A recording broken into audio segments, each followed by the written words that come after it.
Hey, I just wanted to bring up a short video based on the Anti-Semitism Awareness Act in regards to the bill that was passed by an overwhelming vote of 320 to 91 by the House of Representatives last week, which was aiming at addressing reports of rising anti-Semitism on college campuses, where activists are angered by the Netanyahu's government's response to the October 7th terrorist attacks on the people in Gaza, and now that have extended to Rafah, which is the border between Egypt and Israel. The death toll is now over, I think, 35,000, with over 1.9 million people displaced. And countries like Jordan and Egypt are now going to be the havens for these people living in encampments. This is straight up mass genocide. This is straight up mass forced displacement, as per the definitions of the International Criminal Courts. And in my older, latest videos, and I showed time and time again, I'm not going by opinion. I'm not going by conjecture. I'm going by the legal definitions of the international law and of law itself, human law. So in this video, what I want to do is I want to bring up the story that is basically going to affect not just this generation, but more importantly, to the future generations of the United States, because the First Amendment is being subjected to a twisted definition of anti-Semitism. And it's not just about anti-Semitism, so to speak. This is about freedom of speech. And the first two amendments of the United States, which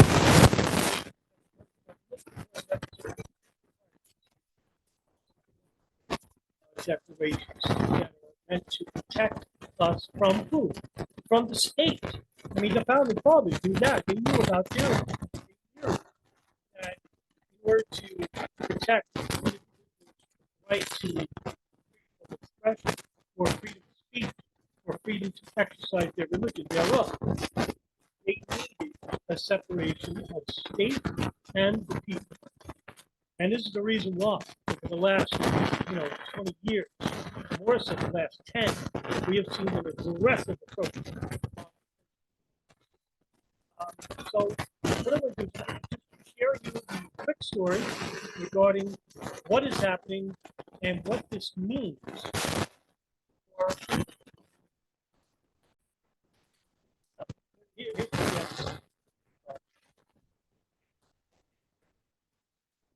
The time right now is 5:07, and we continue our coverage on a federal bill that could change the definition of anti-Semitism. Well, overnight, the U.S. House passed a bill 322-91, and a group of representatives say they want to protect their Jewish constituents. And the bill would essentially make it easier for the Department of Education to enforce anti-discrimination laws at public institutions. So this bill would require the Department of Education to use the International Holocaust Remembrance Alliance's definition of anti-Semitism. Well, the Alliance has a short version of the definition, but also created a list of examples that's included in the new bill. Part of the full expanded definition reads, denying the Jewish people their right to self-determination by claiming that the existence of a state of Israel is a racist endeavor. Many of the Republicans and Democrats said adding this type of regulation infringes on free speech, including Republican Congressman from Austin, Chip Roy. Criminal behavior is criminal behavior. Violating people's civil rights is violating people's civil rights. But when we want to insert the government into what you're thinking and what motivates you, you are empowering that which should never be empowered. The ability of the government to police thought. Austin area Democratic Congressman Lloyd Doggett and Greg Casar also voted against the bill. The bill now heads to the Senate, where its fate is uncertain. Well, it's not uncertain now because it passed. So, okay, what does this mean in the long run? Because that's the most important thing. But let's talk about the issue of what is free speech and what does it mean to have free speech. So let's go over what the definition in regards to free speech is, because there's multiple declarations, whether it's the First Amendment to the United States Constitution, which is basically preventing the government from making laws respecting an establishment of religion or prohibiting free exercise of religion, and abridging freedom of speech. Now, in regards to freedom of speech in the First Amendment, the United States founding fathers strongly protected this issue, and it's why it's the First Amendment. And it protects from government restrictions on your right to express how you feel. And, you know, according to many state constitutions and state and federal laws, freedom of speech, more so than the right to bear arms, means the free and public expression of opinions without censorship whatsoever. Because if you take away, say, you take away the first two amendments or you abridge them, what you have is controlled speech, controlled thought, and your lack of defense against a state that empowers through force, the gun, through force of how you think, what you think, and how you express it. This is inverted totalitarianism. And this is what the infamous Sheldon Wolin once warned of. And if you know, all you have to do is look at past ideologies and countries like China, for example, or the rule of rule under Lenin and Stalin in Soviet Union. When you have a consolidated power structure that suppresses the working poor, and so by definition, that's also the middle class now, because middle class, there is no middle class; it's basically rich and poor. How do you control them? Well, you control them by taking away their right to freedom of expression and their right to bear arms. Why this bill is so inherently terrible is that none is it just coming from the United States government, it's from a foreign government, which makes it even more horrifying in that it's coming from the state of Israel, okay? And when I say the state of Israel, I'm talking about the Zionist government of Israel, the Likud party, headed by none other than mass murderer, killer Benjamin Netanyahu, okay? And like I've said before in past videos, this is the most racist, the most nationalist government in Israel's history, because he surrounded himself with members of the Jewish National Front, which is basically a ultra-Orthodox group of settlers that believe in racism. They hate Arabs, they hate the Palestinians, and they want them removed, dead or alive. And I'm not just saying it. Members of this group have openly said it in the Knesset. People like Ben Gvir, who is the finance minister of Israel, serving in the Netanyahu cabinet, not in the war cabinet. Yoav Gallant, the defense minister of Israel. I could go on and on and on, but I don't want to bore you because that's not the point. The point is that you have a small foreign government with a tremendously influential, powerful lobby, the American Israeli Public Affairs Committee, also known as AIPAC, which is basically influencing our government. Now, they're not doing it with money because Israel really is a poor country. How the hell do they have such power inside the United States? Well, it's not that Israel controls the United States. This is a two-way street. The United States allows for Israel to basically coexist because you have a large faction of Zionists in the United States. And I don't want to hear that this country is turning Marxist or leftist. I don't want to hear that. I believe that there is a mixture of the extreme political forms of the left and right when it comes to cultural issues. There is no left and right when it comes to the bigger, broader picture, more important issues. And if you want a great example of this, look at any bill that Israel passes inside Congress and it's overwhelming vote. There is no Democrat, Republicans arguing on the House floor. There's unilateral agreement. And in this case, it was 390 votes to 91. Now, the First Amendment, right to free speech, which is applicable to state and local governments under the incorporation doctrine, which prevents only government restrictions on speech and not restrictions imposed by the private individuals or businesses on behalf of the government. Now, it's not just the First Amendment that basically protects free speech, but it's also recognized in the world itself. Freedom of speech, for example, by the United Declaration of Human Rights, which is basically the international document adopted by the United Nations General Assembly that enshrines the rights and freedoms of all human beings around the world, which was headed by Eleanor Roosevelt at the time. Now, what does that declaration state? It states this, that freedom of speech and expression, therefore, must be recognized as being absolute.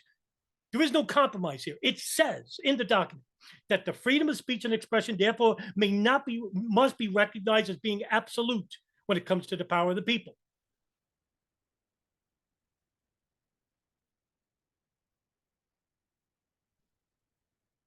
And that the rights of freedom of speech have to be protected for those who espouse unpopular speech.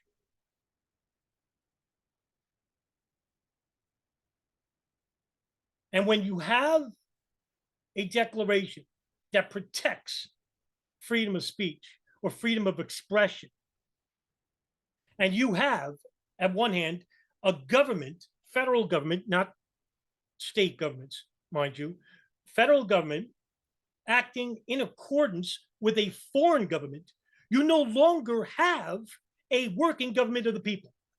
What you have is a bunch of sellouts like Tom Cotton and Brian Mast and Kristen Naomi, and I could go on and on and on, and they are nothing more than prostitutes who basically are open to taking money from the Israeli lobby to pass bills that are suppressing the most important, the most enlightened document in US history, the Constitution.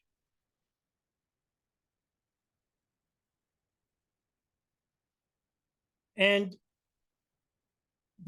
here's the problem for the future, is that this is not going to just affect those who are really victims of anti-Semitism. By the way, there's more in the way of Islamophobia than there is anti-Semitism. But what will this do? Will it lower anti-Semitism? No, this will accelerate it. Because guess who's going to be the victims of this bill? The Jewish people suffering under anti-Semitism, actual anti-Semitism, not the Zionists who are in the streets throwing makeshift bombs and debris at these, green-haired leftists and other human rights activists who, are fighting for the cause of Palestinians. But you do have these stupid leftists that are basically, interfering with this. And I figured that would be the case, almost like it's manufactured. The victims in all this will be the very Jewish people that will have the ire of the American people whose First Amendment's right to free speech are being abridged by the Israeli government, even though that these Israeli protesters fighting on behalf of the Palestinians, they're going to be the first ones to suffer anti-Semitism, not the Zionists, because they're always crying victim. Okay? The problem with this is that it doesn't just affect the Israelis currently. This will have a resounding effect against me and you in the future. Because when you abridge an amendment or a constitutional directive, what you'll have in the future is that it'll be amended to not just Israel, not just to Jews, but to anyone who dare criticizes the state, because that too will be seen as a threat to democracy. Oh, you're against, say, the Conservative Party? Oh, you're against, say, the Democratic Party? Well, we're going to have to make a law suggesting that you can't criticize them. And where does the ceiling end? There is no ceiling. That's because the floor has been taken out from you. The fall of this country will come when the people support bills like this. Stop voting for these people. And, you know, I push this and I get into trouble sometimes from people I know who basically say, you shouldn't be talking about this issue because I vote. Well, that's your fault. You're part of the problem. If you vote for either Trump or Biden, this and that, you're part of the problem. Because you damn well know after you vote, it's like eating a piece of bread. And you're trying to lose weight, you eat a piece of bread. It tastes so good when you're beginning, but then 1 hour later, you're complaining, crying in the bathroom like the crying game, suggesting that I'm bloated and I don't feel good. I shouldn't have done that. Too fucking late. Too late. We're going to have to get uncomfortable. And I think it's time. It's high time to basically start looking at the federal government like they are the foreign enemy. What we need to do is start getting rid of Saudi Arabia and Israel as being the primary influences of our politics when it comes to geopolitics around the world. One is a sign of Wahhabi, the other is the sign of Zionism, and both ideologies are ultra right-wing, ultra nationalist, ultra orthodox. There's nothing socialist or progressive about these ideologies. And that's exactly what makes up the majority of Congress. Now, you can't call Democrats progressive because we just had two past Democrats that are even shaming George Bush Jr. and Obama and Biden. How many fucking wars have we been under these two guys? If you think Donald Trump is any different, well, I got something to fucking sell you. I got a bridge over here. It's a Cuomo bridge, but it's real nice, and I could give it to you for $1. Start following the works of the Libertarian Institute, because Scott Horton, Kyle Anzalone, and all those guys, Connor Freeman, Patrick McFarland, all Will Porter, they've been telling you for years. It's high time to basically go with the third party, that party that protects the people. And if it's not the Libertarian Party, what party will it be? I don't know. But the people now have to make a decision. It's not the Democrats. It's not the Republicans. It's us versus them. And we better make a decision right soon, because if not, it doesn't stop with the First and Second Amendments. It'll just keep going until you become an automaton, one without rights. As George Orwell once warned, if you want a picture of the future, imagine a boot stamping on a human face forever. How far are we away from that scenario? All right, guys, that's the end of this video. Thanks for tuning in. I'll see you in the next video. Everybody take care.